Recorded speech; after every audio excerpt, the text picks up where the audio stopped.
Hello, everyone. Thank you so much for being here. I'm going to go ahead and get started because we're recording a very full hour and a half and possibly a little bit more. So thank you all for being here. My name is Margo Hale, and I am here with Linda Coffey. And we are excited to talk to you this evening about building healthy herds and flocks. This is a really important topic, and we have a lot of good information to share with you. If you could please put yourself on mute, that would be great. I am getting a little bit of feedback. Everybody keep yourself on mute. Feel free to use the chat throughout tonight's presentation. There are going to be times we're going to ask you for your feedback. And this is also the place you can put your questions. And we know we are not going to be able to cover all topics or spend as much time on all the topics that we're going to talk about. And so we know you have a lot of questions. We're going to do our best to answer as many questions as possible throughout this evening. We have two of our NCAT coworkers joining us tonight, Linda Poole and Justin Morris. And they are probably going to be answering questions in the chat. And so feel free to put questions in there. We will pause throughout the presentation to take time to answer a few questions. And then at the very end, after we've gone through the presentations and all the polls and resources, Linda and I and our NCAT colleagues, we will stay on and answer questions for a longer period of time after the presentation. So we want to make sure you get your questions answered. If there are things that we don't cover tonight or we aren't able to answer, we will definitely get in touch with you. We will follow up with you. We are going to follow up tomorrow with the slides from tonight's presentation, as well as a lot of additional resources. So don't feel like you need to scribble everything down or write down everything that we mentioned, because we're going to send it all to you. We know there's a lot, and we want to make sure you guys have all of those resources ready and easily at your fingertips.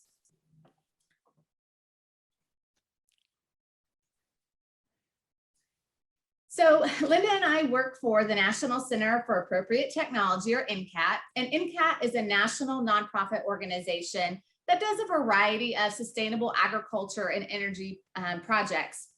And we've really worked to help farmers, help communities figure out good solutions to be more resilient and really taking care of our environment. So that's who NCAT is.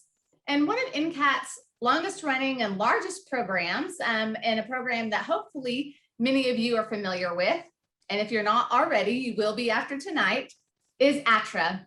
And ATTRA is a USDA funded information service for farmers. And through ATTRA, we have hundreds of publications, videos, webinars, and we have staff, Linda and myself, and many other livestock specialists and other sustainable agriculture specialists available to help answer your questions and provide one-on-one technical assistance. So if you learn nothing else tonight, please know that we are here to help you.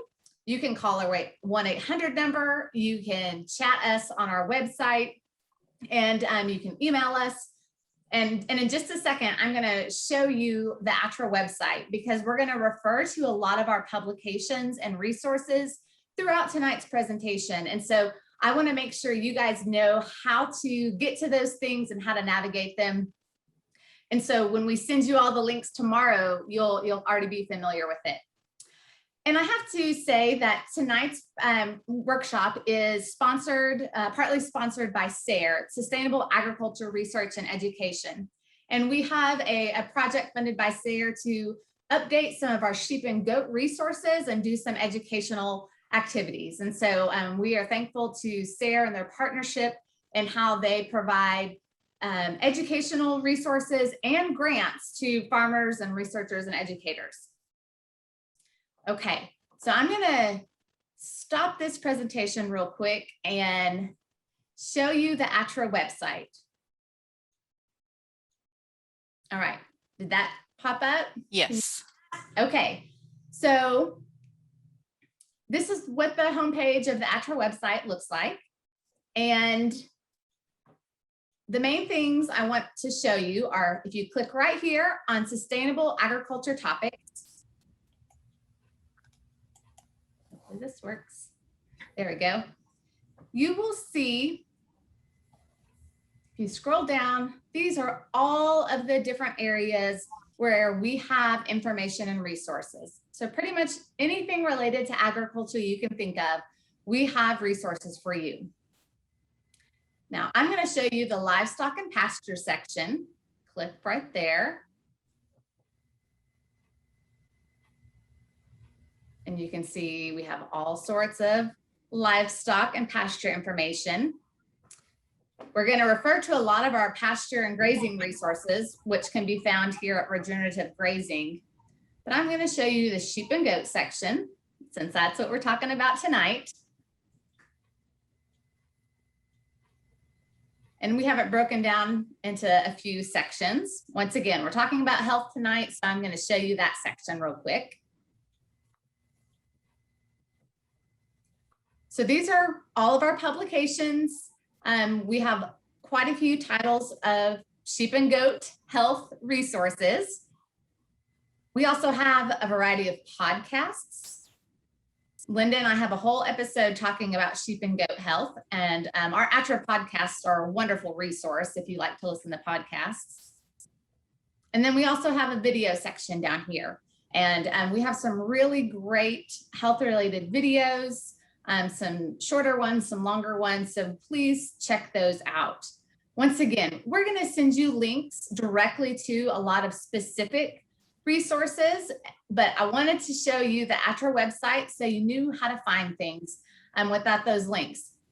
The other thing I want to point out is our site is available in Spanish. So if you click up here, not all of our publications and resources are available in Spanish, but we do have quite a few, and including quite a few livestock and sheep and goat resources available in Spanish. So if you need assistance in Spanish, we also have specialists who can help you in that way. So once again, wanted to show you those things, and so you would be familiar with our ATTRA website. All right.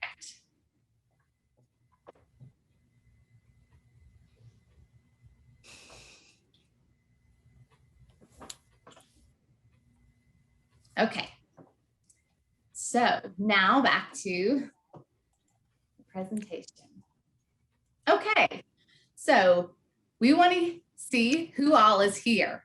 So I'm going to launch a poll, and there are, excuse me, 4 questions on this poll. So you might have to scroll down to see the other questions. So we want to hear about what livestock you're raising, how long you've been raising sheep or goats, where you're located, and also if you are a military veteran. We have specific trainings and programs for veterans, and so I want to be able and make sure we're able to connect with all of our veterans who might be participating in tonight's workshop.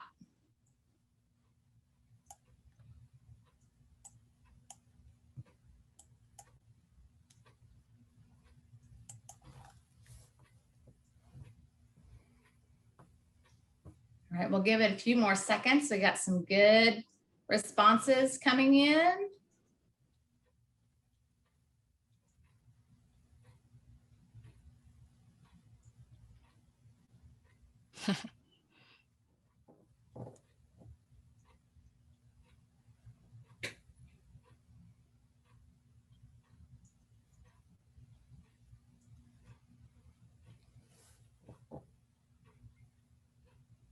Okay, about 5 more seconds, and I'll close the poll. And I'll share the results so we can all see who all is here. I know that's helpful to get a sense of who else you're learning with. All right. Okay, so about a third of you are not raising livestock yet. And so this is good. This presentation tonight, there's a lot of basic information, good building blocks. You know, we're talking about sheep and goats, but most of the principles we're talking about apply to any livestock. So this will be a really good primer for you. And then got a lot of goat people here. That's good. Sheep, cattle. All right. Well, thank you guys. And also quite a few of you who are not raising sheep or goats yet. So, and once again, I hope you learn a lot. Mostly from the Mid-South or Southeast. That's where Linda and I are. And, you know, Linda and I will share some of our personal experiences. Please know our experience is mostly here in the South, Mid-South. And so, you know, other places have different experiences and different problems, different plants. And so we'll rely on some of our other NCAT coworkers to share any region specific things. Okay, thank you guys for sharing with us and helping us get to know who all is here. That helps us as we think about what we're saying tonight. So just an overview of where we're headed tonight.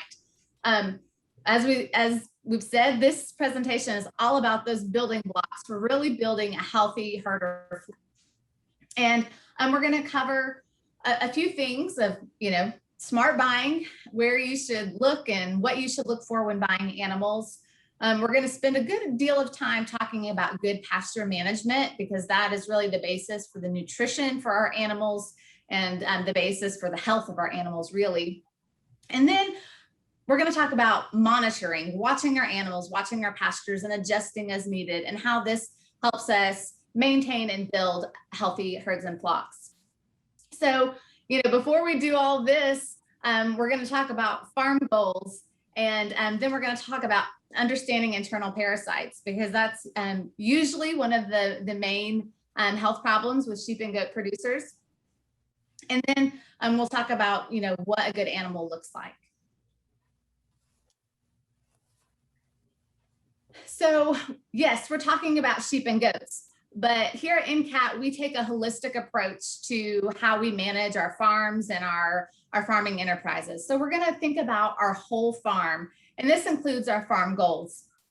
And if you've never even thought about farm goals, I encourage you to do so. Think about what it is you want out of your farm and how sheep and goats can help you reach those goals. Think about what resources you have to devote to your sheep and goat enterprises or livestock enterprises, whatever it may be. You know, your land base, so how much land you have, what forages are available. Those are all things that can impact what types of enterprise you choose, as well as how much labor you have and the finances you have to get started, or the finances you have to put into your operation. So these are all things that need to be considered, especially for those who, you know, are not yet raising livestock or raising sheep and goats. Really evaluating these things can help you determine what enterprises are a good fit for your farm and for your family.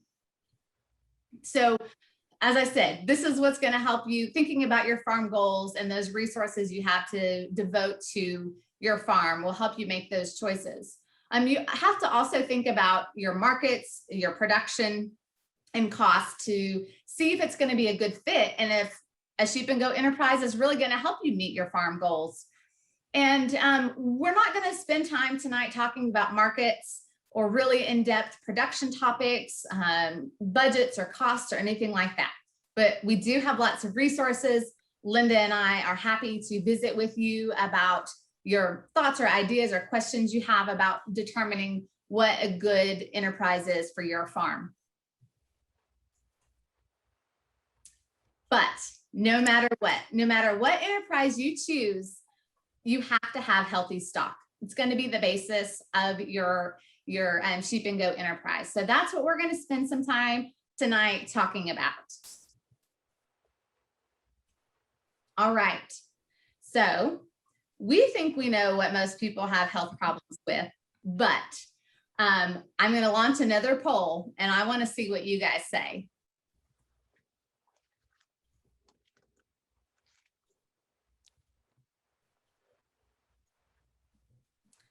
So here's some choices here. And really, we realize you might you might have had problems with more than one of these issues. Pick your main one, the one that really has caused you problems. If it's something that's not listed here, we would love to see that in the chat as well.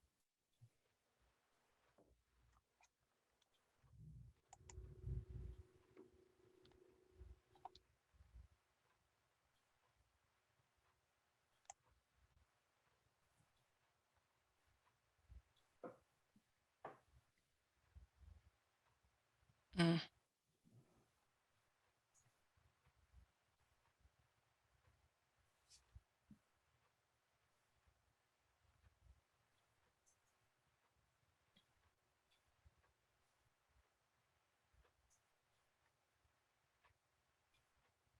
Okay, a few more seconds. Thank you all for participating and giving us your feedback. It really helps.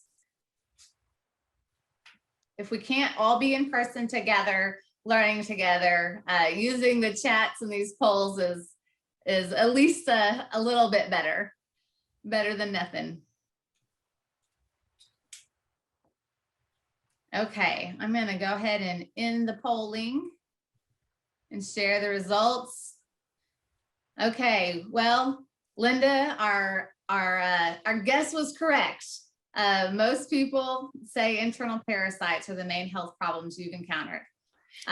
It's not as overwhelming as I thought it would be, though. Yeah, that's so true.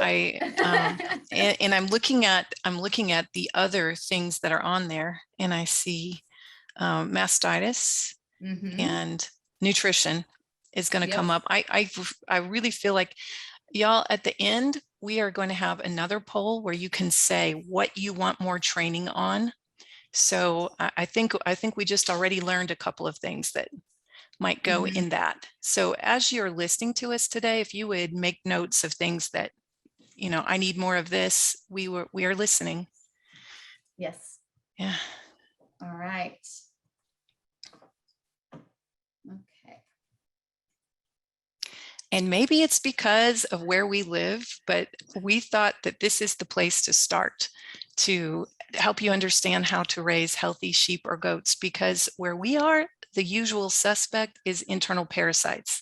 So we want to kick off tonight by just giving you that foundation of understanding the life cycle of internal parasites. Going to go pretty fast, but understanding this helps inform the grazing management that we do, the preventive practices that we do. So let's start up here with the ewe, or it could be a goat, grazing close to the ground, fairly close to manure. And while she's grazing, she's accidentally picking up internal parasite infective larvae, which mature inside of her system and start wreaking havoc on her digestive system. What they do depends on what species of worm it is, but they're all trouble. And they mate in there and lay eggs. The time from when they ingest those larvae to when those eggs come out in the manure, something like 2 to 3 weeks, and it depends a bit on the time of the year too. So the eggs land on the pasture in the manure, and you can think about this logically. More manure would mean more eggs. More animals means more manure. Inside those pellets, those eggs are protected. It's like their little castle. And if it's dry, they're going to just stay in there and just waiting. But in the presence of moisture and enough warmth, which would be, for some of them, they really like 85 degrees, but they will go ahead and hatch out when it's over 40 degrees. So not very warm at all. They hatch, they molt into different stages. When they get to the infective third stage, they will be able to move again in the presence of moisture, which could be dew or it could be rain, up the stems of grass. Most of them will not go higher than 2 or 3 inches. There will still be some that splash up higher, and I saw there's some percentage that will still be found as high as 1 foot, but most of them are near the ground. So then they're ingested again and the cycle repeats. So let's go back to that. When they took in the internal parasite larvae and they were inside of the ewe, her immune system can help stop them from establishing. So having a strong immune system is one of the protective things we have. And when the manure is on the ground, if we will move away from that manure before those eggs hatch, that's another protection. The fastest those eggs are known to hatch and change into infective larvae is about 4 days in the summertime.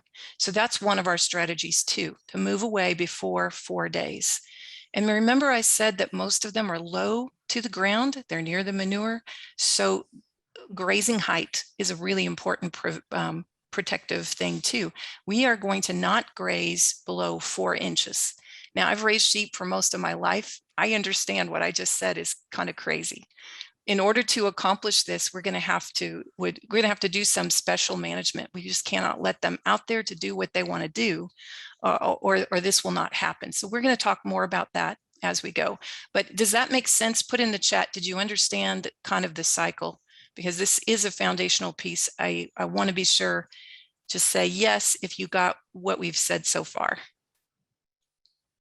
Okay, that looks good. Thank you. Go ahead, Margo.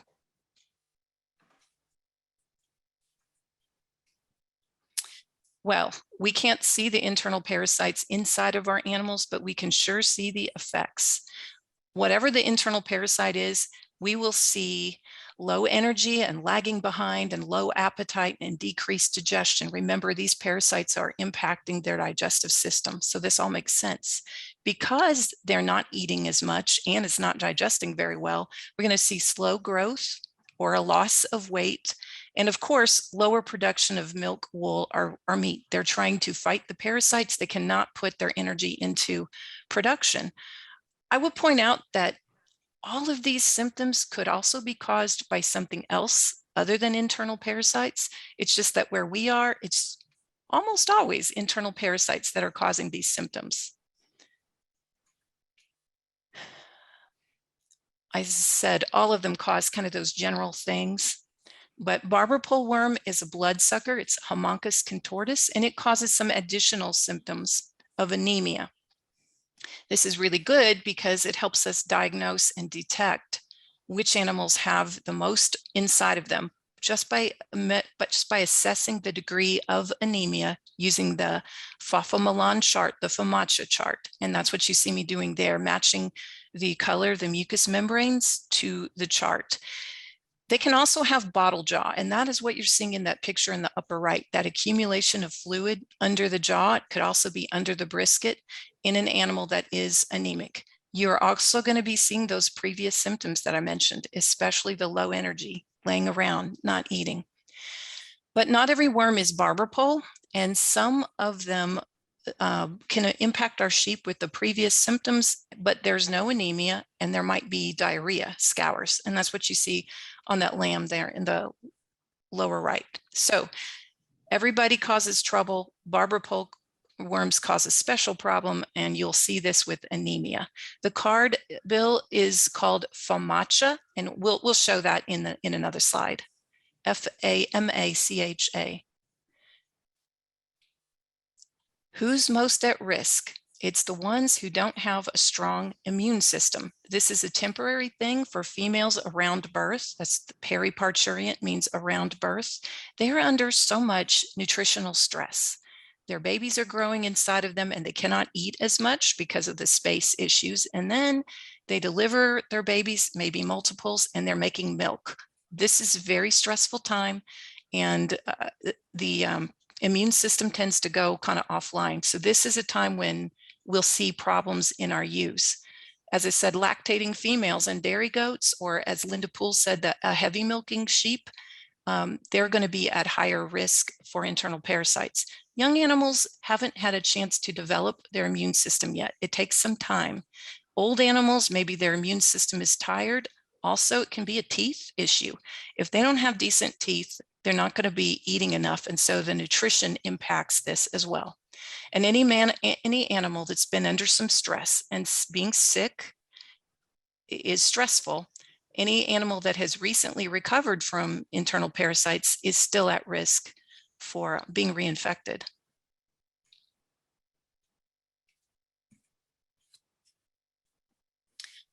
So I've already said it a couple of times, the factors that increase the trouble would include a lack of immunity. And we just explained sometimes in their life cycle when they will have a loss of immunity, but poor sanitation, remember they're getting access to the larvae they're getting from manure. So anytime we have dirty feed and water troughs or wet barns where there's not enough bedding and they're laying around in a dirty situation, we're going to see more trouble. Those things are stressful. Weaning is a stress, being chased, not having enough nutrition. And that bottom one there, too high a stocking rate, poor grazing management.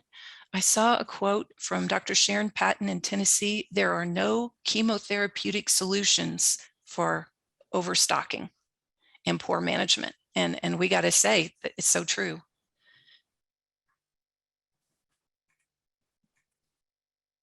So this is the Funga card that I mentioned. This is how you spell it.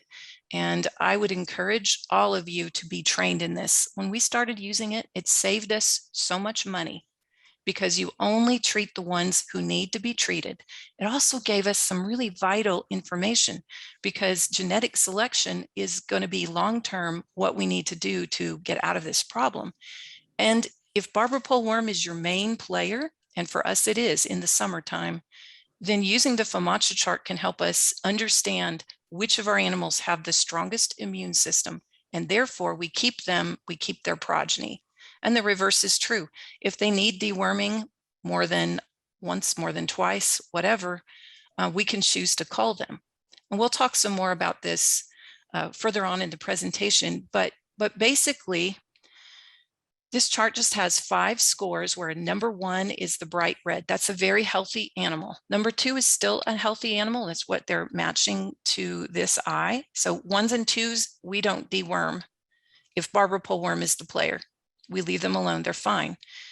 A number 3 has a question mark on the chart because it depends on the situation. If they're losing condition and they're, trying to raise triplets, then we might choose to deworm them just because we can see they're on a downward trend, but that's a questionable thing. Number 4 though, and number 5, there is no question. And if you wait till number 5, it may be too late. Even if you treat them, they may not recover. While we're on this slide, wormx.info, we're going to send you this tomorrow too. But this website has the up-to-the-minute information about internal parasite control management. And there's a training tab. Do you see that in the upper right? That's where you can get an online training for Funga. I find it to be a very easy technique to learn. A 5-year-old could match the eye to the card, but it's tricky to understand the limitations and understand how to use it and when it's not going to work for you. So we really want to make sure you get the education on that. Under topics, under resources, you'll find a wealth of materials, and sometime you'll want to explore that. Any questions right now? No, not yet. So because not every worm is Homunculus contortus, the South Africans who developed the Funga chart came up with the 5-point check. And as Margo said earlier, we like to look holistically. And I like this because what it does is tells you, look at the whole animal, pick up all the evidence that you can from and I adapt this a little bit. The South Africans look at nose for nose spots and eyes for Funga and bottle jaw. Again, for anemia, they look at the body condition along the back and at a DAG score under the tail. That is, do they have diarrhea or not? I look at overall appearance, the posture, the energy, and the smooth hair coat, because I can see this from across the way. I can pick up this much information right away, and then I know a lot about how that animal is feeling. So the 5-point check is a useful tool because it picks up those animals that have internal parasites, but not anemia. And another tool we have stolen from our friends is called the Big 5. And this is a strategy that they developed or kind of identified for managing internal parasites, but really it helps us manage for all health problems and just the general health of our sheep and goats. So the Big 5 are strengthen the sheep or goats. And so we're going to select our strong, healthy animals and cull the weak ones, cull the ones that have problems. We're going to pay good attention to our pastures. We're going to monitor, and we're going to talk about all three of those things in this presentation.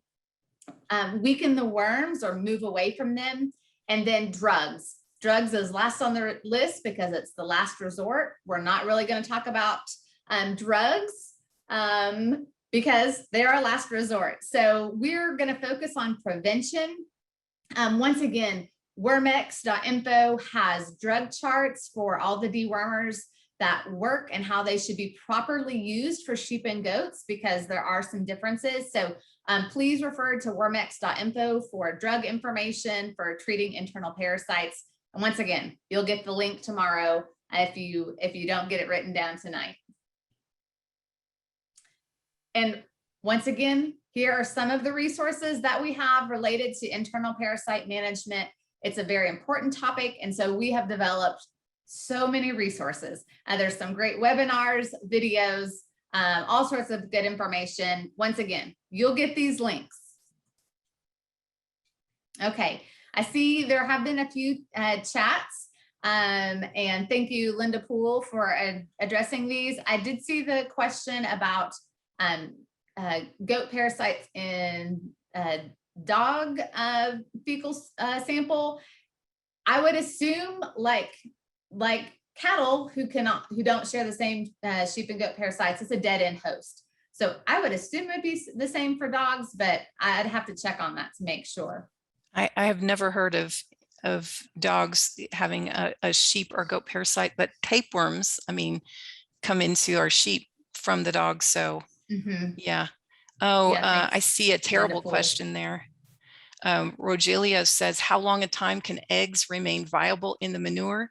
I got bad news, because if they stay dry, they can stay in there for months, literally months, and cold doesn't kill them. What does kill them is hot sun. Like if it will like desiccate the eggs, then that will kill them. And when they come out of the egg, when they hatch, then the larva can go into the soil to kind of hide from the hot sun. So internal parasites are scary, how much ability they have, how many superpowers they have to survive in the environment. But remember that they have coexisted with sheep and goats forever. So we can figure out how to manage them, but it's really important that we respect that they can stay on the pasture a long, long time. Yes, and keep putting your questions in the chat. We don't have a lot of time right now to pause. We'll get to some of these at the end. All right, so now we're really going to focus on learning how to recognize and support healthy stock. So what are some of the things you look for? We're going to look for appropriate body condition, which Linda's going to talk more in depth about in just a minute. No limping. Limping is a sign of foot rot or foot scald, and this is a contagious problem that is no fun to deal with. And so if you are going to evaluate animals, if you're looking to go buy some animals and you see anyone in the herd or flock limping, walk away. That is not a problem you want to bring to your farm. Linda and I just today have seen some really awful evidence of foot rot gone really bad. So don't bring that to your farm. We want to see our animals have a good energy level, especially young kids and lambs, our does and ewes, that we want to see them active and alert, and they should have good energy levels. And we want to see smooth, shiny coats. This is obviously easier to see on goats. With wooled sheep, we want to see that their coats just are not scruffy, a good, nice fleece on them. Behavior, once again, we want to see our animals, they're active and they're exhibiting normal behavior. So if everyone is up grazing, they should be up grazing. If everyone comes to feed, if someone lags behind or doesn't get up, that's an indicator of a problem. So once again, we're looking at the whole herd or flock and not just the individual animals that we might be interested in purchasing if we're going to look at animals. And we're going to do that visual 5-point check. And Linda's going to share some more pictures about that. And then we don't want to see lumps, abscesses, or swollen joints, because these can be indicators of more serious health problems like CL or CAE. Now, sometimes animals will get abscesses from injection sites. And so this is when you're going to ask questions like, have you recently vaccinated? Or, oh, I see everybody has an abscess or a lump in the same spot. It's probably from vaccinations or things like that. But we really want to, once again, notice this on everybody, because those diseases are contagious. Once again, we don't want to bring them to our farm. We definitely don't want to start our herd or flock with those animals. We want to see good conformation. Now, good conformation is not as important as healthy animals, but we do want to see that they have good feet and legs. They're able to walk and get out and graze, and they have good deep bodies, deep wide bodies. So they have plenty of room to fill up their rumens with forage, and they have capacity to carry kids and lambs. We're going to look at their teeth and make sure they have all their teeth or they're not worn or broken, which definitely can be a problem in older animals. And we want to see that they have a correct bite so that, once again, they're able to graze, because this is the basis of their nutrition and their health. And we want to see good teat structure. So 2 teats, not multiple teats, not fishtail teats. We want to have good sound teats and udders. Once again, this is how our ewes and our does are raising their kids, and how you're going to make money. So in thinking about how to assess health and nutrition, body condition is key. So I've got a few pictures in here to help us talk about that. The slide previous, Margo was talking about appropriate body condition. This is not appropriate body condition. This doe is way over fat. She's way overfed. It costs a lot to get her here, and she's not in a healthy state. The thing to know about goats is that when they are before they put fat onto their back, they put a big old wad inside of themselves. So if you can picture, she's got a massive fat glob inside of her body, which is taking away space from her rumen, so she can't really digest her forages very well. And if she should get pregnant, it's not got enough space in there for kids. Speaking of getting pregnant, it's difficult for an overfat doe to get pregnant. She's not likely to twin, research has shown. And if she does get pregnant, she's prone to pregnancy toxemia near the end of the pregnancy, which can kill her and kill her kids.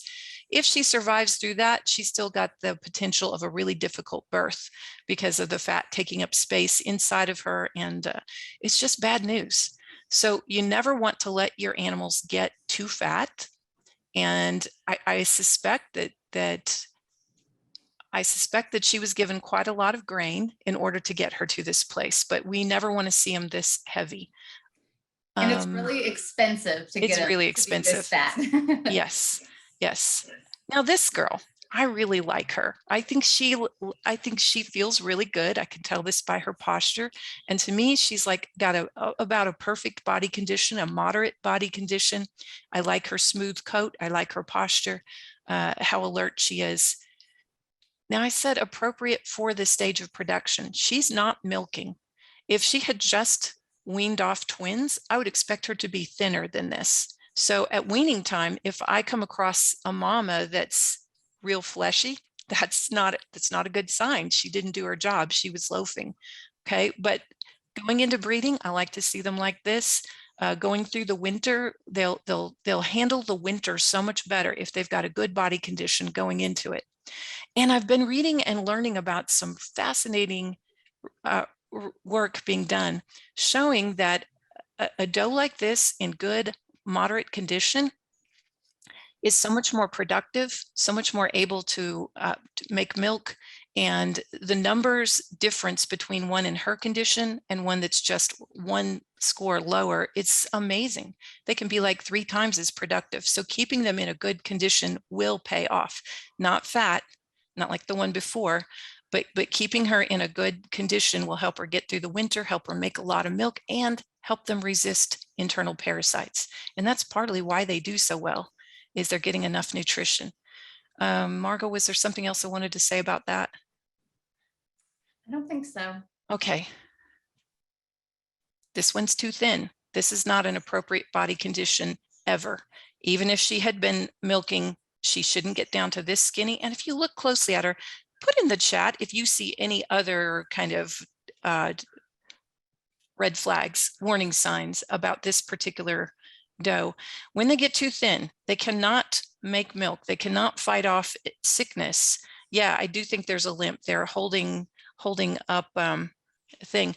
Reading about ideal condition, I'm going to send you all, Margo is, an article tomorrow that talks about that. And there's a webinar that showed data in there. I really, really liked. Scruffy coat, yes. I think also I see manure on the tail. And look, we can see one of the reasons why she might be somewhat thin. There's nothing to eat out there from the standpoint of this goat. It's just much too short. But the other animals in the flock, in the herd, looked better than she did. I suspect a chronic illness. I suspect she may have had a really bad coccidiosis that destroyed her intestines, so she can't do well. She's a poor doer, or she might have yonis. So when you see an animal like this in the flock, you're going to for sure ask questions. And she's a young animal. I did ask that question, so it's not about her teeth. Anyway, you don't want to see that. That moderate condition that I showed you earlier is appropriate, except right after they have weaned and have milked it off their back. And of course, dairy animals are different, but we can't go into that. Yeah, your turn, Margo. Yeah, no, I was just going to say, so as I said earlier, we don't want to see limping. And once again, we're going to look at the whole herder flock and notice any limping. You can see here the green on the hoof, and that's a product that's used to treat foot rot. That is that green color. It's actually not supposed to be used in food animals, but it often is. So if you see animals who've been treated for foot rot, once again, don't buy them, walk away. We want to see happy, healthy animals, good energy levels. You all probably have seen all the videos of cute sheep and goats running around, and that's what we would expect to see. That smooth, shiny coat, you can see that doe. She's just blinding us with her shiny coat. Now, I'll say about coats, this too is dependent on the season. Of course, in the winter, our goats grow out a heavier coat and are a little scruffier. And I will say, at least in my goat herd, that transition from winter coat to springtime, they look pretty rough for a while, but then they smooth out. And a smooth, shiny coat, and especially these black animals, you want to see that dark black color. That also tells us that they're getting all the minerals that they need as well. If you see the fading color, it can tell us maybe they're not getting enough, copper in their diet or some other mineral deficiency. So this gives us several indicators of good nutrition. And like I said, we want to see the normal behavior. We want to see them exhibiting the behaviors that they should. So they should be grazing. If they're resting, they should be chewing their cud. If you pour out feed, they should all come. If you have those who are lagging behind, who are really slow to get up, that's an indicator that they're not feeling well and something is wrong. So those are the things you want to think about and look for, especially when you're going to buy animals. We'll say it many more times, but evaluate the whole herd or flock.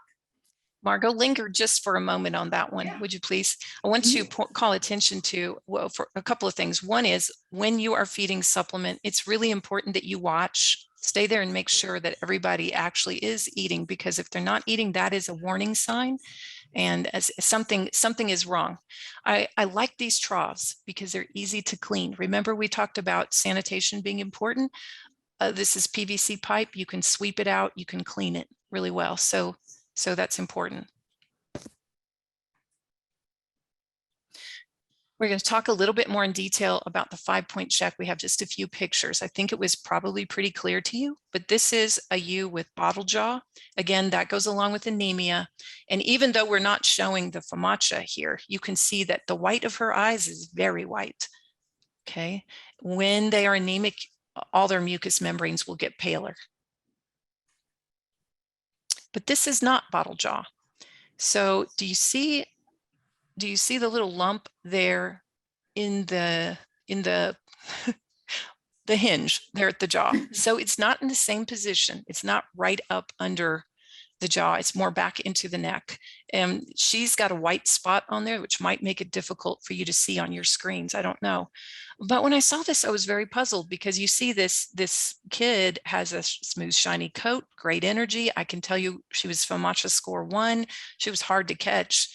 And so I didn't know what that swelling is. So I asked my mentor, Dr. Ann Wells, and she told me it's milk goiter, which you will also see in well-nourished lambs sometimes. So it's not a danger sign. It is a sign that they're getting plenty of nutrition. It will go away when they are weaned. So that's milk goiter. Katahdins are really known for it as well. We talked about the DAG score and diarrhea. This animal has a severe case of diarrhea. She also has a bottle jaw, and she's thin and has a scruffy wool coat. These symptoms typically don't stand alone.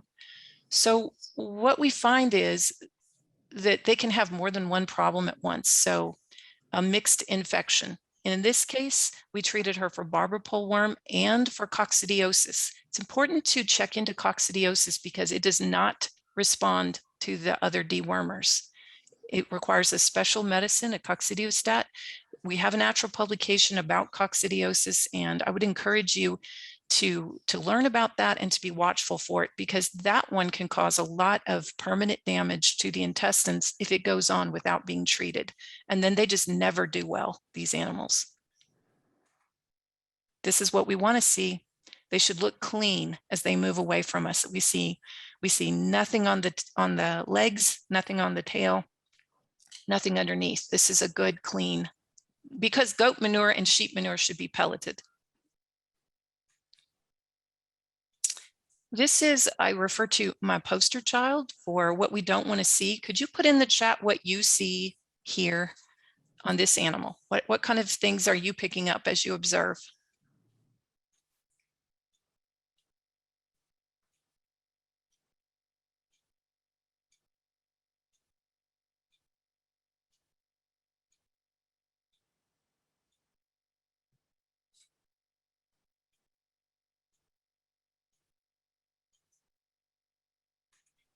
Oh, sorry.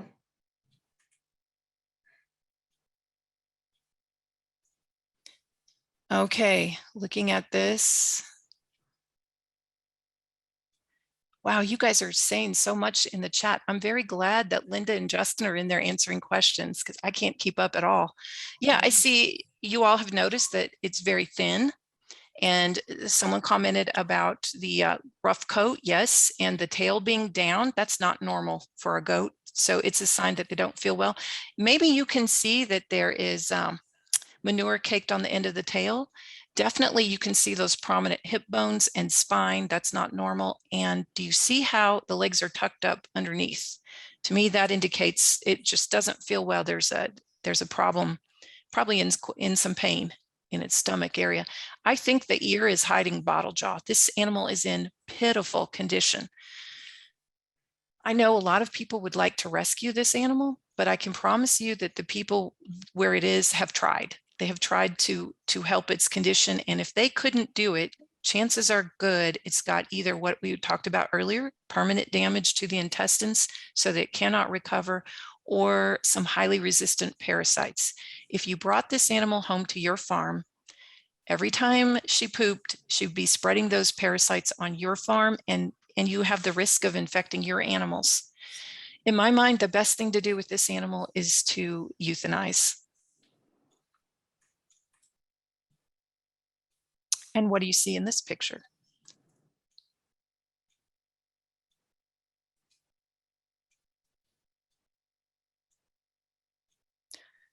So no one's typing, but I'm sure you can see, yeah, Lori, looks good. And high grass. So you're putting this together. One of the reasons this animal can look so alert and fleshy and has nice wool coat and just looks in the peak of health is because of that pasture. So plenty of grass in early, in spring, lush, vegetative. Its mama is grazing this grass. It's milk fed and grazing this grass. So yeah, it's got a good posture. You can see, you can see that this animal feels totally different from the one in the previous slide. And good nutrition is the key. I want to talk for a little bit about breed. So I put this slide in here because this is my farm. The animal on the left with the white face is a Gulf Coast sheep. Those are known to be parasite resistant. Research has proven that. The animal on the right is a Suffolk, a little bit old school Suffolk, and they're not known for parasite resistance. But on our farm at this time, both of these animals were working for us. And the point of me telling you this is it is not about the breed. You have good individuals and poor individuals in every single breed. And when you are going shopping for your animals, you've got to look at the individual merits of the animal you're considering. You can't just say, for example, Kikos are parasite resistant. I'm going to buy a Kiko buck. I went to Oklahoma a few years ago, and the best animals on the pastured buck test were Kiko. No surprise, but so were the worst. And so were the ones that got sent home and later died. So it's not about the breed. Next slide, Margo. Just to reinforce my point, the queen that I'm so fond of is the same breed as my poster child for trouble. It's about their individual genetics and it's about the management. So you can't just blindly accept a breed. I've got a lot of information in some other materials about how do you choose a breed and the frequently asked questions publication, which we will make sure you get a link to. But basically look at the quality and the health of the herd where you go. And we're coming to this. Never mind. Go ahead, Margo. Okay, we'll pause for just a moment. Since we've talked about what we're looking for, to take a few questions if there are any. I'll pause for just a second. I see there's been some questions, and our colleague Linda Poole, she's doing a great job answering. So thank you, Linda, for helping us out. It's hard. Yeah, Justin is too. Thanks, Justin. Yeah, hard to watch chat and talk all at the same time. So once again, we'll have more opportunities for questions and extended time at the end. I guess what I want to know is there anything in there that we need to handle, Linda, or have you and Justin handled it all? I think we're doing great. You know, you're doing such a good job of covering the main points, and we're just filling in around the edges. And we just had a question about pasture plantings from someone in Idaho. So I was just saying, wow, you're lucky. There's Justin right there in Idaho. Absolutely. Hey, thanks you two for being on. And yeah, you're helping us make the point that we have people who can help you. All right, does anybody have, okay, what is the best pasture mix for sheep? Oh, how long do you give a goat recovering? Oh, Lori, that is a really hard question. She's asking, how long do you give them to recover before you decide to euthanize? That you should be seeing some improvement within a week for sure. And I'd like to see them doing really well in 2 weeks, but there could be some underlying factors going on. And I think maybe we need to talk later, Lori, about what's going on with yours. Tammy, about feeding baby bucks and billies alfalfa, not good for them. I think their concern is high calcium, and we aren't going to address that in any kind of detail today, but we'll get you some information later. Anybody got any questions about what we just talked about, the 5-point check? Okay, I do want to do this, Jeanette, about the types of wormer. If no signs of parasites, should a regular schedule be administered anyway? No, that's what used to be recommended. We kind of said we are going to stay on top of it. That is not what's recommended now, because it's led to so much problems where the internal parasites have developed resistance to the drugs. So that would be overusing drugs. It's also masking, which are your best animals. And again, genetics is going to be our way of getting out of this problem. So no, don't keep to a particular schedule. And if you don't see signs of parasites, do not treat. Yeah, that's a good question. Okay. So now we're going to talk about buying healthy animals. We've talked about what we're looking for, some of those common problems, the things we need to avoid, the things we want to make sure we are choosing. So we're going to just spend a couple moments talking about where you're going to buy your animals and the things you're going to look for and what you're going to ask. So for all of you on, and I know there's quite a few of you who do not have sheep and goats yet, you are going to start your herd or flock by purchasing animals from a farm, hopefully very near you. That way, those animals, they already are familiar with the forages, the climate, all of the things in your area. You're going to also buy from a farm who practices the same management practices that you plan on using. And so the livestock are raised in the same way that you plan to. So what this means is if you plan on using extensive rotational grazing and your animals are on pasture, which is what we hope, you're not going to buy animals that have been grain fed every day of their life, because they're going to come to your farm and fall apart. They are not going to work well in your system. So you want to find animals, and also, animals. So for instance, my husband and I were very hands-off managers. Our animals have to be super hardy and be able to take care of themselves. So we are not going to buy animals from a herd that they get pampered and babied, because they're not going to get that at our house. And so we want them to do well in our system.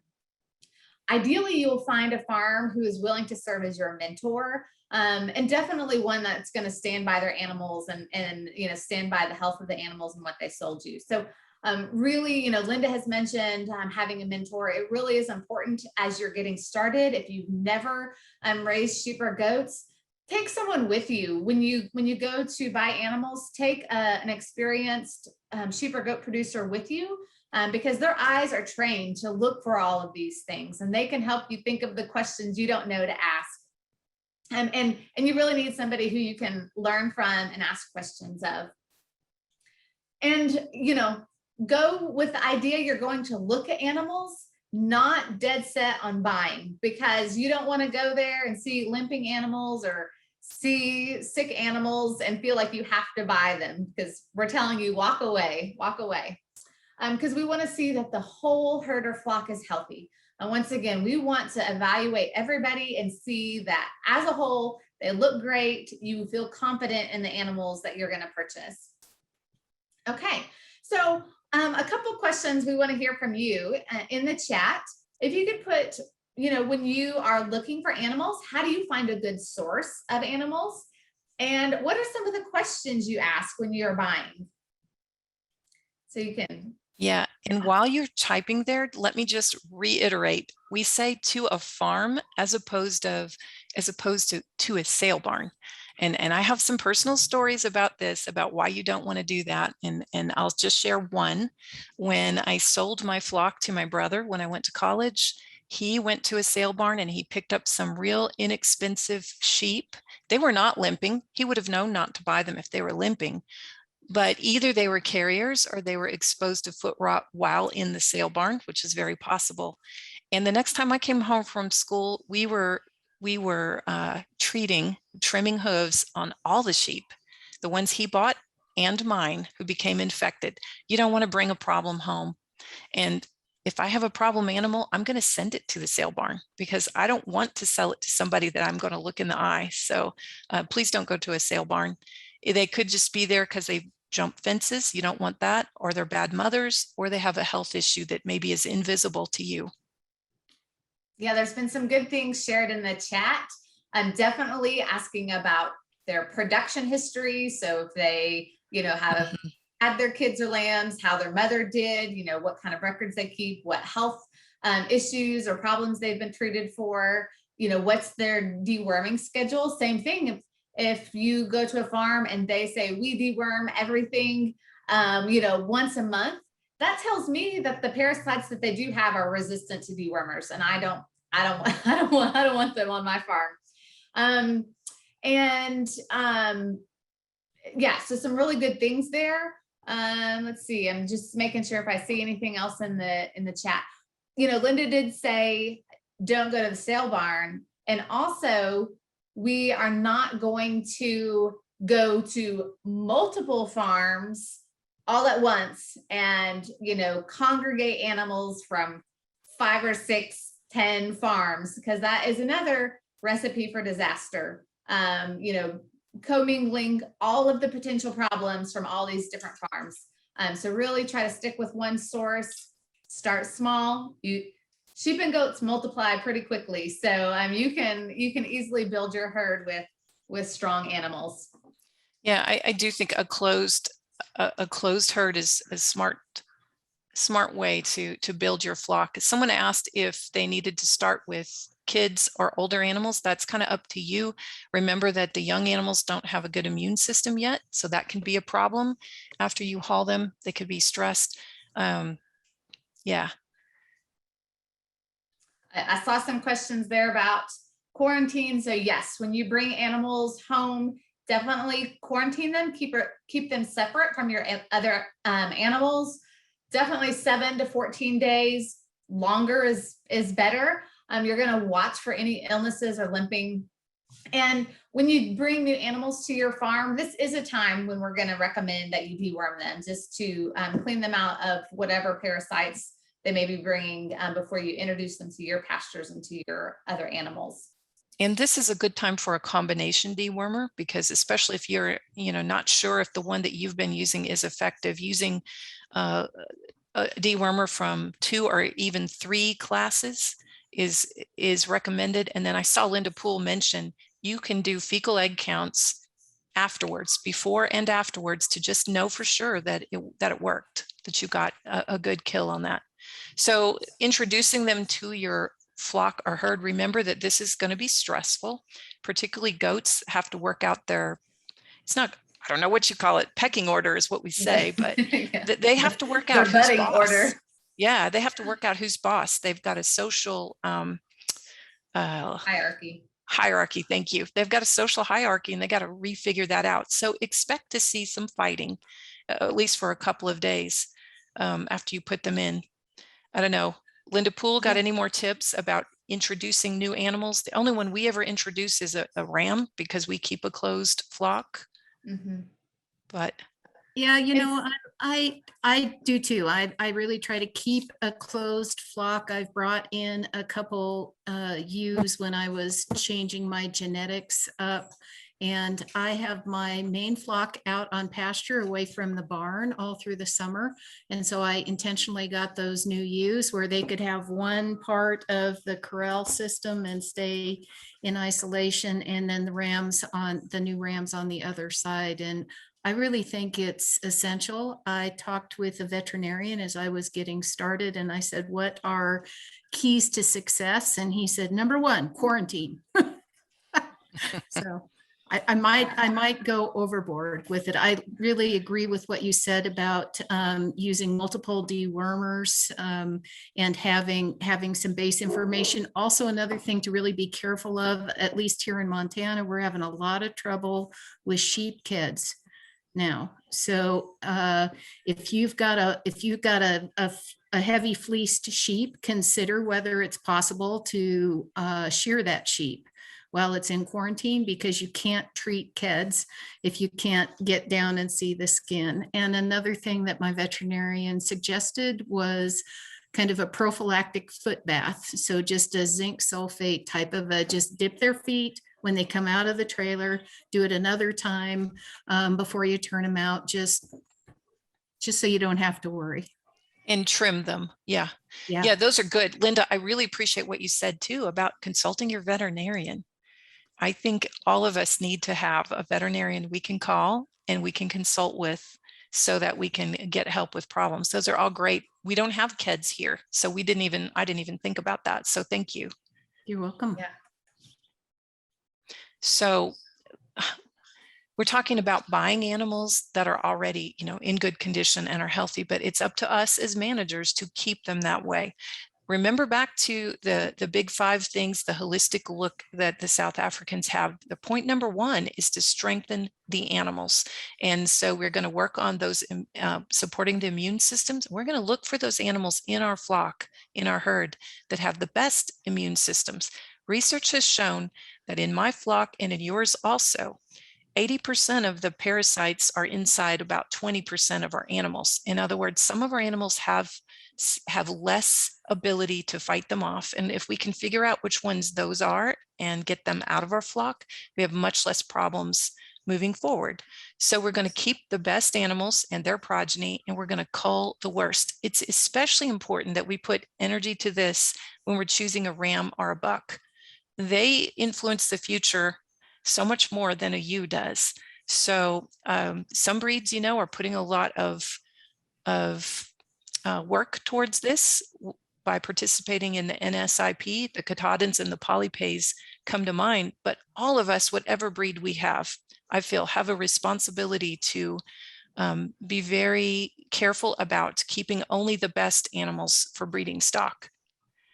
And then after we've selected the best and figured out which ones have the strongest immune system, we can help them by keeping the stress low and feeding them properly. I saw a question earlier about mineral block.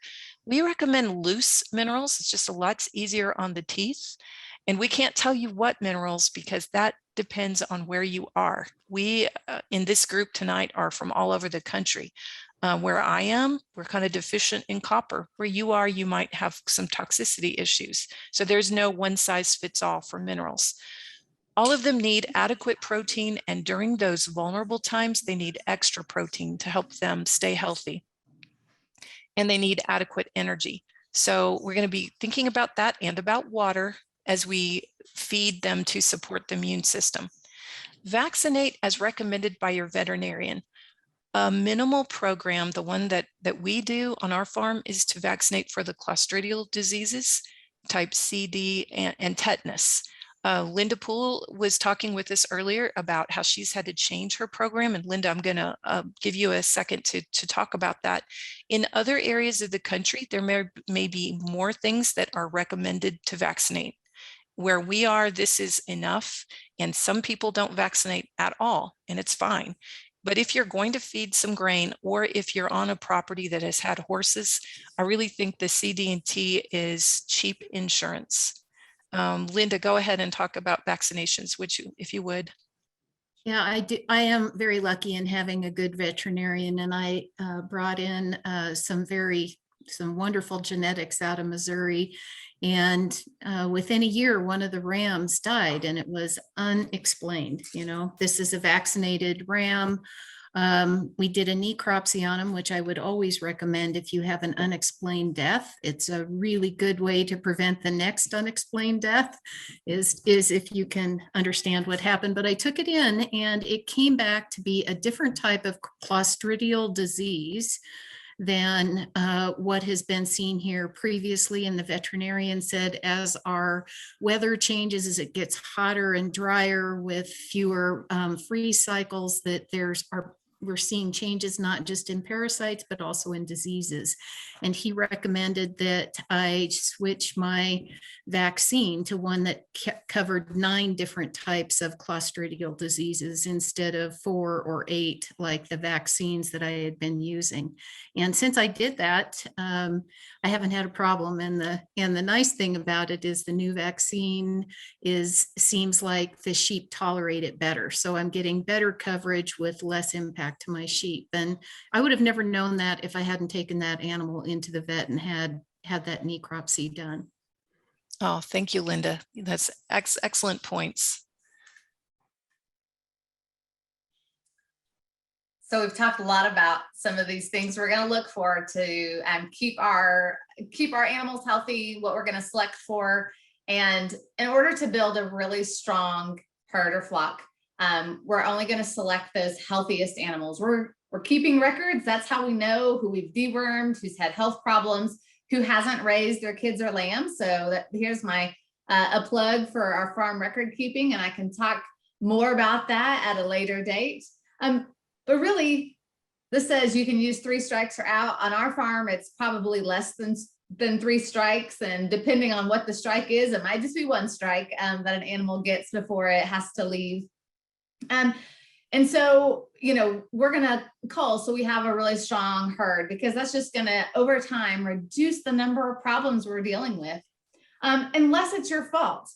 Sometimes as managers, we get it wrong and we mess up, and that just happens. But if you're seeing problems across your whole herd or flock, and it's not just one individual animal, it probably means you need to adjust your management. So, you know, adjust your grazing management, make sure you are not overgrazing, maybe lower your stocking rate, and really providing good nutrition. Okay, I'm going to blow through this question. I see lots of questions in the chat. There's some good chat going on. We are way behind schedule of what we said we're going to do here. So I'm going to keep us moving.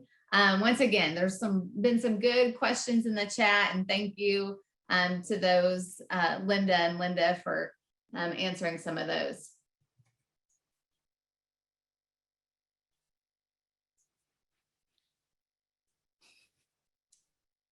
All right, Linda. I'm sorry, is this one mine? Yeah. Okay. Yeah, sorry. I'm a little bit caught up with the question about cull. When I say cull, I mean they leave my flock. They might work in someone else's flock unless they're unhealthy. And if they're unhealthy, yeah, it's not ethical to sell them to someone else. When they go to the sale barn, I typically think they are going to go eventually to meat. So I don't worry about them being used on someone else's farm. Cull does not necessarily mean to kill, although sometimes it can. But nutrition, let's go back to where we're at. We want to keep our animals healthy. So nutrition is the key. Because they are ruminants, we've said this before, it's forages. That's the main thing. Sometimes they need supplement. I want to say here that when we are going to have to supplement, we're going to go very slowly. We're going to start with a very small amount, because we do not want to kill the rumen bugs. If we kill off the rumen bugs, we've killed off our animal. So we're going to go with a small amount, and we're going to increase very gradually. If we ever see anybody going off feed while we're feeding supplement, I cut back by half and be very cautious, because an overload of carbohydrates is going to make them sick. So again, remembering the rumen and being very watchful about that. Nutrition is also the way we're going to prevent parasites and make money. You cannot starve a profit is an old saying, and it is true. So Linda said, remember the rumen. Sheep and goats, they're ruminants. And so part of their stomach digestive tract is this big fermentation. And that's how our animals are able to digest forages and turn that into our profits, into our milk, meat, and fiber. And so they need forage in order to make those products for us. And so they need good, high quality forages. They need a variety. They need forages that are diverse forages and that are palatable and enough. They need quantity. And so, and you know, that's how we're feeding our rumen bugs, but that's really how we're feeding our animals.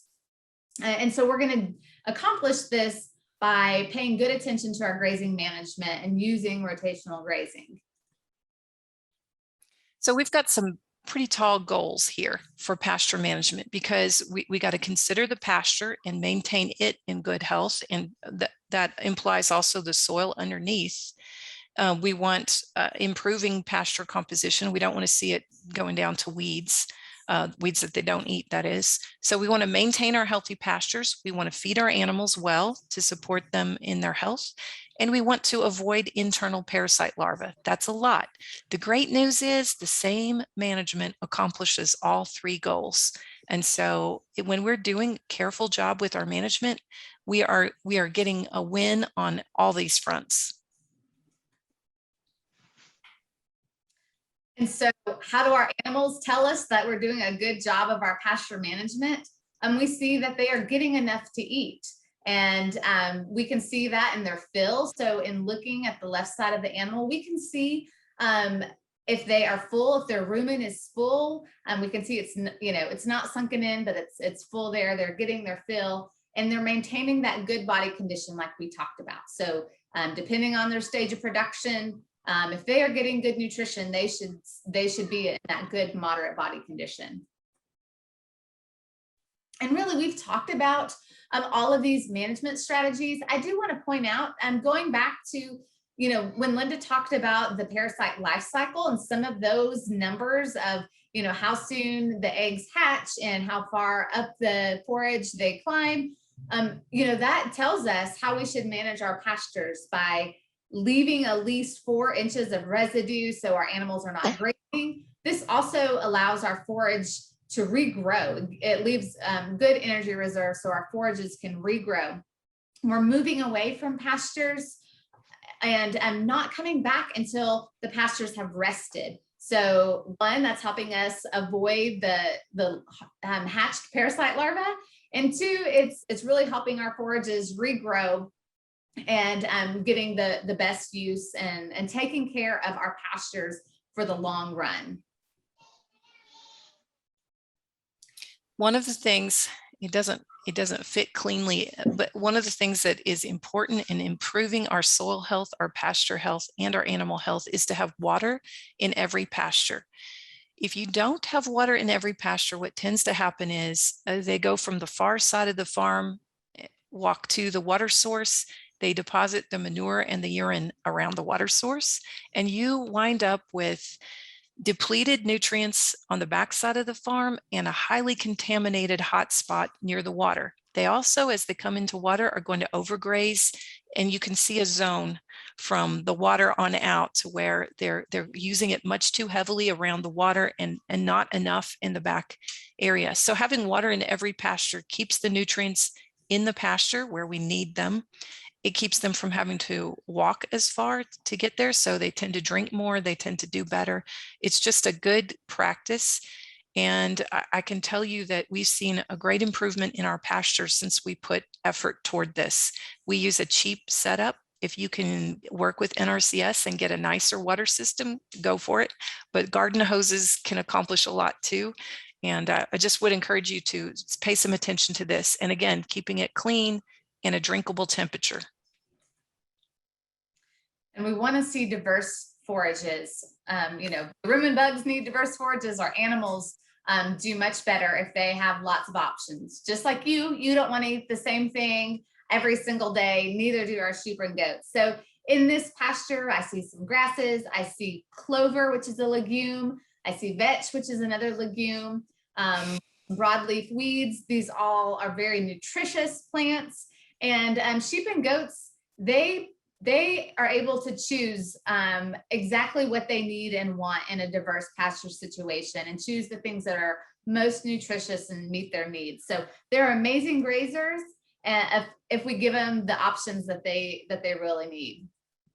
And research shows that they do eat more if they've got more diversity to choose from. So it's really good for them. Yeah. Browse. I'm sorry. Go ahead.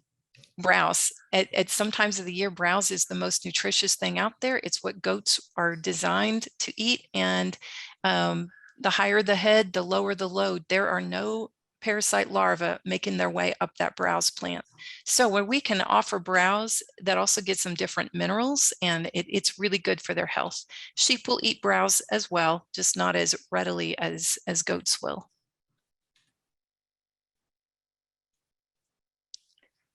So this is Sericea lespedeza, which in some states, I think they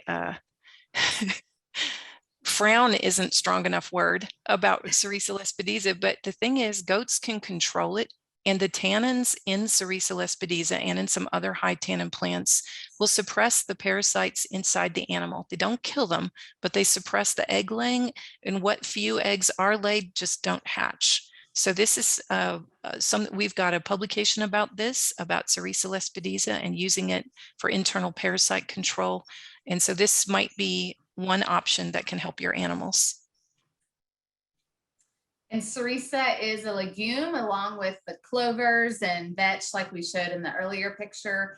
And so these are highly nutritious plants. And also because they are legumes, they fix nitrogen in the soil. So they are helping fertilize your pastures. So not only do we just want to see the diversity of these plants, they are also helpful to our animals and to our pastures. So multi-species grazing, we have had several of you ask in the chat, cattle and sheep and goats do not share parasites. So cattle are a dead-end host, and they can help get the larva off the pasture. One of the best ways to do that is not what we're showing here with the cattle on with the sheep at the same time, but doing a leader follower system. Margo has cattle and goats. I'm kind of jealous because she could graze with her small ruminants, let it regrow, put her cattle on and let them graze, let it regrow. And now she has given that pasture a really nice rest from the small ruminants, and she's getting on it at the best quality time. So that's really good. This picture is showing the animals grazing turnips and using annuals like turnips, or like right now we're grazing sorghum Sudan grass. That's another way to provide a cleaner pasture, because when you do a little tillage operation, you put in the annuals, you're taking out the larvae and the eggs that are there. It's also can be a little hard on soil quality to do tillage, on soil health. So we don't want to do this all the time, but it can be an option to fill a gap and to give good nutrition to our animals. Sometimes they need supplement. This is February. There's nothing growing out there in the pasture. They don't want to eat the hay anymore, and they're nursing twins. So they have a high need for nutrition, and we are going to help them with that by feeding in our case, we feed a 5-way feed that has wheat midds and corn gluten feed and dried distillers grains, and it boosts the protein and it gives them a supplement that is high in fiber.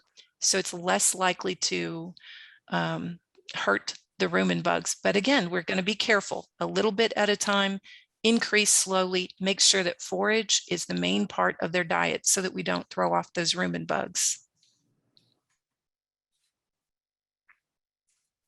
So how do you know if your nutrition is good? You can put your thoughts in the chat. I did see a question go through, a couple about shelters.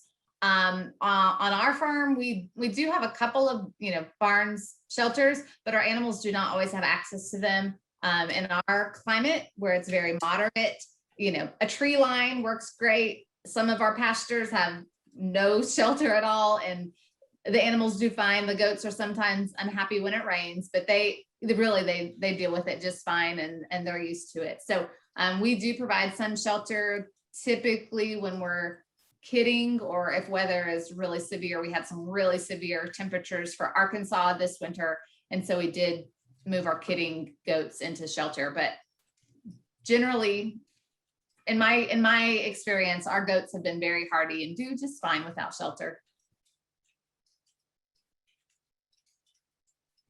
Oh, what are rumen bugs? So the rumen is the part of the stomach. It's the fermentation vat where the animals are digesting the forage. And so there are microbes in the rumen that are doing that digestion. So those are the rumen bugs. Oh, there you go. Thanks, Linda. Yeah, I was typing. Yes. Yeah, and body condition score, that's the best way really to know if your nutrition is good. Yeah. Okay, let's move on. Is this one mine? Yeah. Oh boy, we've made it sound like grazing sheep and goats is just, just do it, but we do understand there are a lot of problems. Spot grazing, like you see on my pasture in that top right corner, they can overgraze one area and undergraze another on the same pasture, and it can be very frustrating. Drought is a huge challenge, and I know Linda Poole in Montana is suffering through a drought right now. We suffer through a short period of drought almost every year, and many of you do as well. Too many groups really messes with your grazing plan. If you're keeping back ram lambs and you can't have them with the rest, or you just weaned lambs, that's what I mean by too many groups. Summer slump, like the time of the year when it's too dry and hot and there's nothing much growing, that's a problem. Forage maturity, if it gets over mature, it's not very digestible and it's not very palatable. So when we let it get over mature, we can get into some nutritional problems with our animals. But we have to give it enough rest so it fully recovers from the grazing. So these are challenges. Fencing is a big thing for sheep and goats. And I guess I don't have to tell most of you that. And getting water to them is definitely a challenge. So we solve a lot of these problems by concentrating our animals. And this is our sheep. We're going to do this by having, in our case, temporary fencing. We use the portable electronet to make a paddock that's the size we want it based on how soon we can come back to move them again, and the time of the year and what class of animals we have on there. So that's how we're going to even out the grazing and get them off before they are under 4 inches. Because if we leave them in one space too long, they're going to take some of it down like a pool table and keep coming back to that. Like they don't know what's good for them. So we have to control that by concentrating them and then moving them soon enough. And we're going to do this because overgrazing is our enemy. We want to avoid overgrazing at all costs, because overgrazing hurts our soil. It damages the structure of our soil and just causes more problems for our forages and then our animals. It hurts the water cycle. So when it does rain, our soils are not able to absorb that water. They're not able to hold as much water. And we all know we have to have water to grow forages. So it's just, it just builds on itself and gets worse and worse. And then our grasses don't grow. When we overgraze, we don't leave, enough residual forage. The grasses and the forages do not have the energy reserves they need to be able to regrow themselves.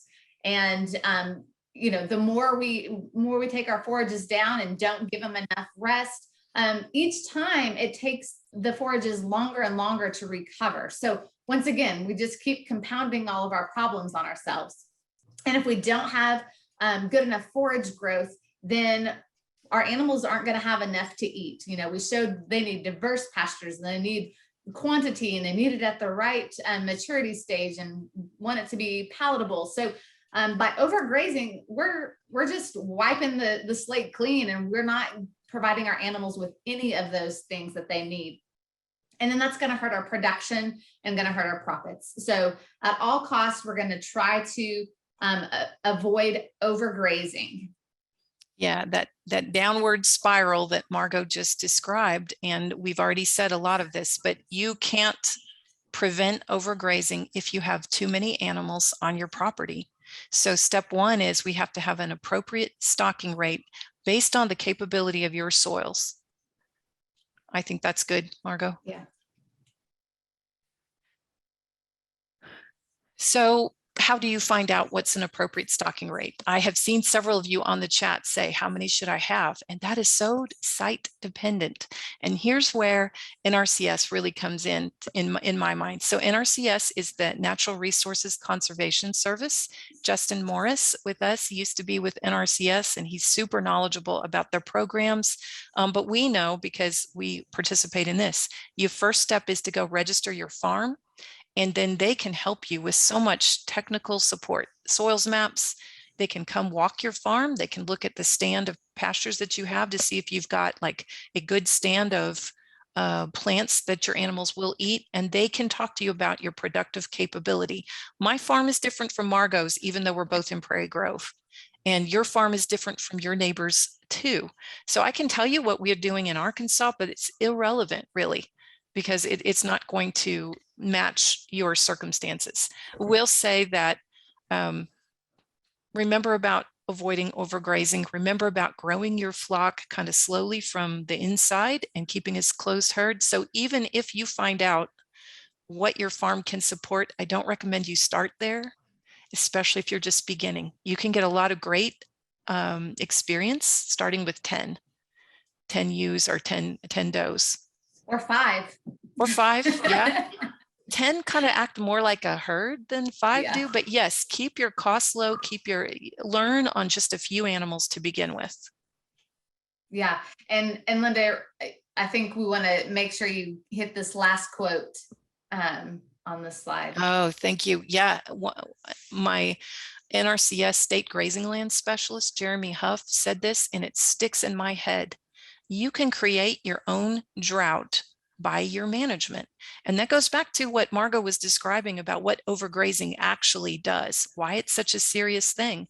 Because if you have handled your land so badly that it won't absorb the rain when it falls, you've just made your problem so much worse.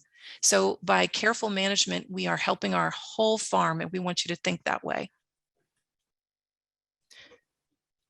And here's some steps you can take, because we do get in a jam sometimes when we've gotten in a drought situation. So this is our farm, and you can see by the trees, it's summertime, but everything had stopped growing. We'd hit a hot, dry spell, and we looked out at our farm and said, everything needs to rest.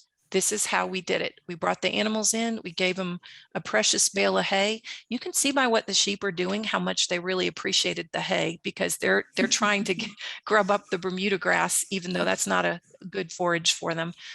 But by feeding hay for 2 weeks, we extended our grazing season more than a month, I would estimate, because when the rain fell and we let the grass take advantage of that, Greg Braun, another NRCS guy, taught me that most of the forage growth will happen within 14 days of a rain event.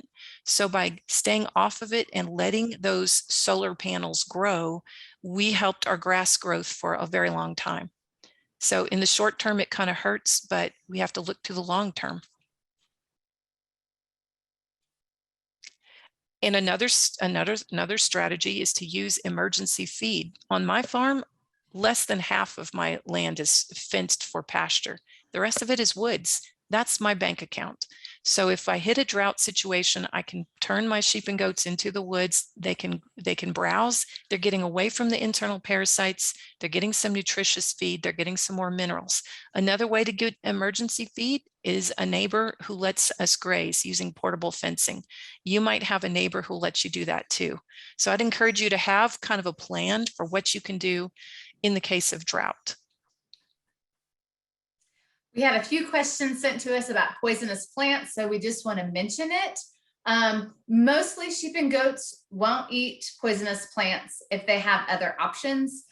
One, it is important to be aware of what poisonous plants you do have in your area.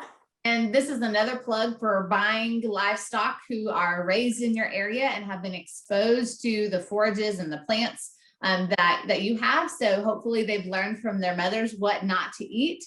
And the main thing I want to tell you about poisonous plants is if they have other options, they generally will not choose poisonous plants. So our good grazing management is going to help us avoid, our animals eating these toxic plants. If they have diversity, they have enough. If you're not in a drought situation, if you're in a drought, they're overstocked, they've eaten all their good forages, that's when they're more likely to eat poisonous plants. Now, there are some forages that can be toxic at certain times, like Johnson grass. When it's stressed in a drought, it can be toxic. So this is another time where you really need to talk to your local NRCS or extension agents to learn what plants are in your area, because it's different everywhere. But really, our good grazing management is going to help us avoid those poisonous plants. I know in my pastures, we have Parasite that's very toxic to all livestock, but our goats and our cows, they know not to eat it, or if they do eat it, they eat it in such tiny amounts that they, don't have any effects. And as we've said over and over and over tonight, we're going to let our pastures rest and recover. No matter what we do, we're going to give our forages enough time to recover. We're going to let our pastures grow so we are avoiding those internal parasites and providing the best nutrition possible to our animals. Okay, I'm going to blow past questions because we're way over schedule. Yeah, sorry about that. We have just a few more slides. Hang with us and a few closing things. So just a few more. Thank you all. So monitoring, moving forward, as you're managing your farm, this is a habit that we all need to get into so that we know what's going on our farm and we can take appropriate action. Go. So when we walk out, and I like to do this almost every day, the first thing we're doing is looking at the overall environment and the group as a whole. And what we're going to assess is, first of all, looking at the pasture. Remember that we don't want to overgraze ever. So ask yourself, is it time to move? And I've said before, if your thought is, I think I can keep them here one more day, you probably shouldn't. You should probably let them go on, because the extra residue is going to cause it to regrow much faster. Check the water, check the minerals. They should be loose minerals, clean and dry, and they should always be available. And then look at your animals, just how are they behaving? And then we're going to look again at the animals and see, as we said earlier, appetite is a sign of health. They should flock together. We want to just look at their overall look, and the 5-point check, the part that we can see from a distance. So we will notice if anybody has diarrhea or is standing funny. If you see one that's causing you to say, hey, something's not right, then it's time to catch the animal and look in detail with that 5-point check. Because the first thing that we're going to look at is, are they suffering from internal parasites? Someone asked about catching. If they're really sick, they're easy to catch. But if they're just working that direction, Linda Poole was telling us she uses a shepherd's crook. I think that's a good tool to have. Just have a plan for how you will do it. And so the 5-point check, that tells us some things about internal parasites, but there could be a lot of other things going on. So other things you can assess: temperature, their breathing, obviously appetite and alertness, bloat going on, slobbering, other indicators that something is going wrong. Any wounds, maybe sometimes you see a limping animal and you think, oh no, and you get it up. Well, they just have a stick stuck in their hoof or something like that. So sometimes it can be really simple, and sometimes it's something that needs attention. And, I'm sure you've probably heard, a sick sheep is a dead sheep. Well, not necessarily. Not if we don't wait too long. So we, by this daily monitoring and observation of our animals, we can catch things really early. As you get more experience, it's kind of like becoming a parent. Like, at first you kind of freak out about everything and every little sniffle or whatever. But, for Linda and myself, we might see something, maybe something's a little off. Someone might have a little bit of diarrhea. If all the other signs are telling me this animal is perfectly healthy, this happened this week on my farm, moved animals to a new area, had someone that had a messy behind one day. Otherwise, she was alert, she was feisty, smooth coat, no other indicators. And I said, I'm just going to wait a day and see. It dried up. I think she probably just ate something she probably shouldn't have. No big deal. But because my experience, I've learned how to kind of put all those pieces together in observation and know what I should do. And definitely work with your veterinarian. We're going to send a publication about working with a veterinarian. Keep records.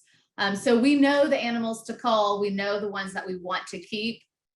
Our friend in South Africa, Dr. Gareth Bath, he says, stop selecting sissy sheep. Because we want to select the healthiest ones, the strongest ones. That's who we're going to build the rest of our herd and flock from. So, keep the healthy ones, cull the ones that cull those sissy sheep. And so we're putting all this together. We're going to strengthen the sheep or goats, keep the healthiest ones and cull the worst. We're going to feed them well to support that immune system, because that's just going to help their animals be able to resist parasites and other health problems that come their way. Also keeping the stress low. We're going to really pay attention to our pastures, because good nutrition is the basis of keeping our animals healthy. And by paying good attention to our pastures, we're just going to be able to, keep raising our sheep and goats this way. And then that daily observation and monitoring, learning what to look for, and just training our eye to monitor our pastures and our animals and adjust as necessary. We're going to take action. Things are going to come up, things are going to go wrong. You're going to do something and say, oh, don't want to do it that way again. And that's just part of farming, right? So we're going to monitor and adjust. And if we do all of these things, if we have this strong, healthy herd or flock, then our sheep and goats are going to help us meet our farm goals. They're going to help us enjoy our operations and help us accomplish what we want to. All right, so once again, there are a lot of resources. Before we finish up here, I've got two more poll questions. Well, two more polls. There's more than two questions. And then we'll have some extended time for questions. I know there's been a lot of stuff going on in the chat. Thank you guys for interacting with us tonight. We know that we did not cover everything. We want to know what other topics you guys want information on. And this can be, we might be able to do some additional virtual workshops like this. We definitely have some resources that we'll be sending you. Please remember, Linda, myself, Linda Poole, Justin Morris, and a whole other team of livestock specialists and sustainable ag specialists are here to help you. So you can call us, you can email us, you can go on our website, and we will be able to provide that one-on-one technical assistance. We said it many times, we're going to follow up tomorrow with the slides to this presentation, all of these resources that we've mentioned, links to things, some additional ATTRA resources that we want to make sure you have, so that you guys have all the information. And then at any time, if you have questions, if you want us just to refer you to one specific publication or resource, you can reach out to us and we'll do that for you. So, you guys are interested in everything. I'll let you keep answering here for a few more seconds. And then and don't leave. Yeah, thank you for saying that, Linda. I've got one more really important poll next that gives us some good feedback. And then, like I said, Linda and I will be on, and Linda and Justin, we'll all be on to help answer your questions. Okay, I'm gonna end this poll. Thank you all. And I'm just and the evaluation is short, very short. Yeah, it is. It's real short. So this is what you all are interested in. That's cool. This does my heart good. So good.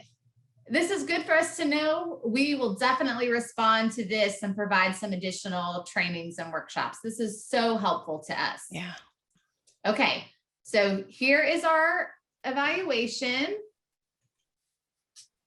Look, I even made a slide for it. Okay.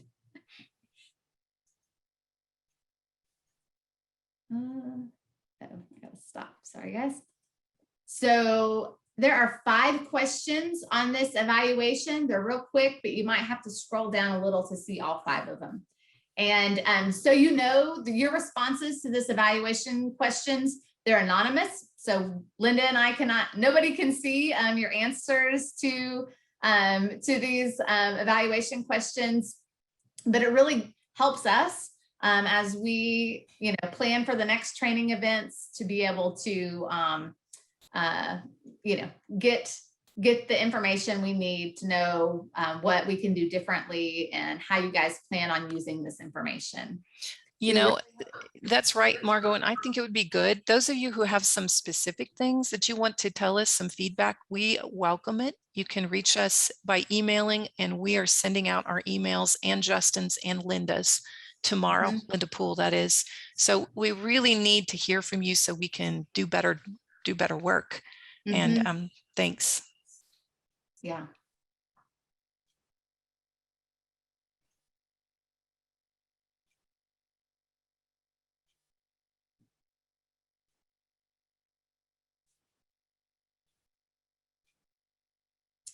I see in the chat, silvopasture. Yes, we have several staff who have some expertise in that. So I think that is it's definitely a topic we've talked about. So we'll see what we can put together. Yeah, Justin Morris has a strong interest in that. So I'm confident we can get you some training on that. Yeah. Right,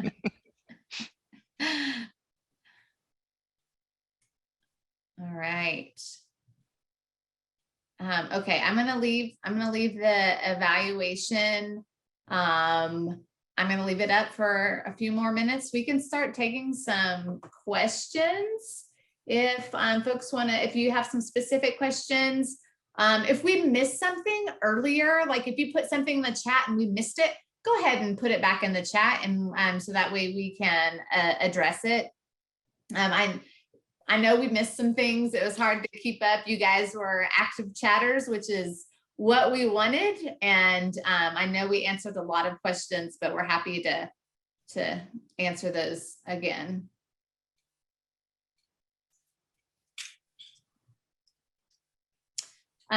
So I see your question, Lisa, about you have a small herd of dairy goats and want to grow that herd. Is it better to cull now or grow it first and then cull?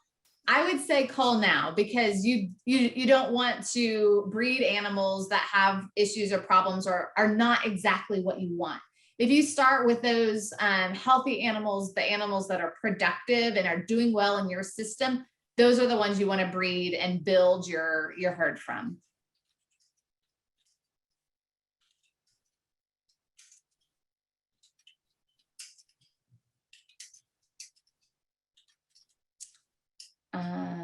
Some more information about, okay, so Miriam, I see your question about dairy goat nutrition. Linda will be the one to talk to. You can follow up with Linda after tonight's session. Oh, before people jump off, I'll put this on here. Here is Linda and I's contact information. And okay, yeah, I've seen a couple people asking about the chat, the Q&A. Yes, I will save this chat, and I'll try to clean it up a little bit, but make sure all the questions stay in there. If there are any questions that we, like I said, missed, one of our NCAT staff, we will insert an answer into there, and I'll share this with the resources because there's been some really good discussion in chat. And yes, I agree. You all need to see that as well. So we'll share that as tomorrow. There's some great questions in here, Margo. Yeah, start answering them, Linda.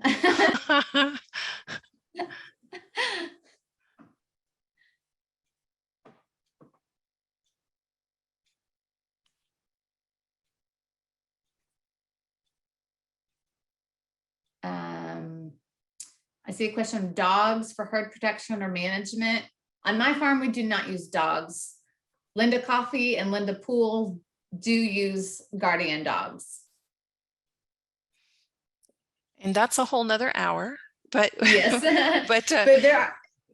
We have some great resources about that, and I'm sure Linda and I would be happy to talk about our experiences. We've got a podcast that I taped with Janet of Orwell Donor that's accessible from our health page, which we are sending you the direct link to tomorrow. So that's one thing you could do.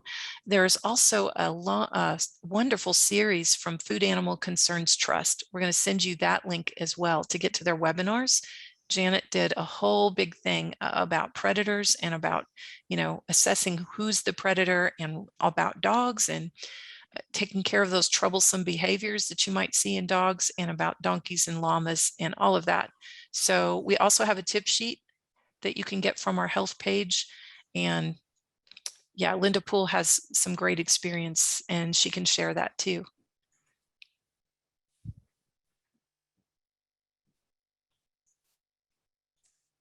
Thanks, Dolores, for that suggestion. Just Q&A sessions. Yeah. We can definitely do that. We could do that. That's a great suggestion. We've got a publication called Frequently Asked Questions, and some of the questions that are answered in that. That's in our production segment of the website. But we could send a link to that, Margo, too. Yes, definitely. Definitely we will. Trying to see what other questions. A question about transporting goats to reduce stress. Well, transporting is just stressful no matter what, no matter what you do. If you can avoid doing it over a long period, the less you have to transport them, the better. When it's not too hot, not too cold, not rainy, just some of those weather factors can play a big difference. You ask about horns. Horns is a personal preference, and it, just depends on your management. I raise meat goats. All of ours are horned. Linda raised dairy goats and disbedded all of her animals because the daily handling and milking. But you really don't want to have horned animals and dehorned animals in the same herd, just because goats, as we know, they're kind of mean. They're bullies. They butt a lot. And so some have horns and others don't. It puts those that don't at a disadvantage. Lots of questions about hay, and hay is a really big topic. We could talk a whole lot about hay. Ideally, your animals are eating, the same types of forages in their hay that they're getting in their pasture, so they're familiar with it. Really, you want good, high quality hay. We have a great video that Linda and her husband Ken filmed about having your hay tested to make sure that it's of good quality. So we could that's linked. I mean, that's on it's somewhere on our website. Yeah. And we also did a podcast on winter feeding. Yes. Yeah. And he did a video for Mid-Missouri Goat and Sheep Solutions, where he looked at feed tags. That would be something that some of you may want to see as well. And we did one on nutrition where we worked together on it. So yeah, see, my husband Ken is a nutritionist, so I've got a secret weapon. A secret weapon, yes. Yeah. Okay, let's see here.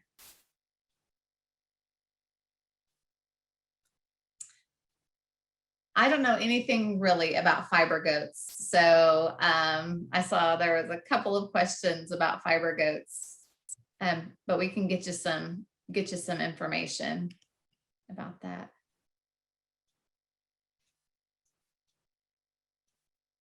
Some people want to know about fence height. We talk about fencing in the goat overview with some kind of ideas. One thing to know is goats a lot of times will go under rather than over a fence.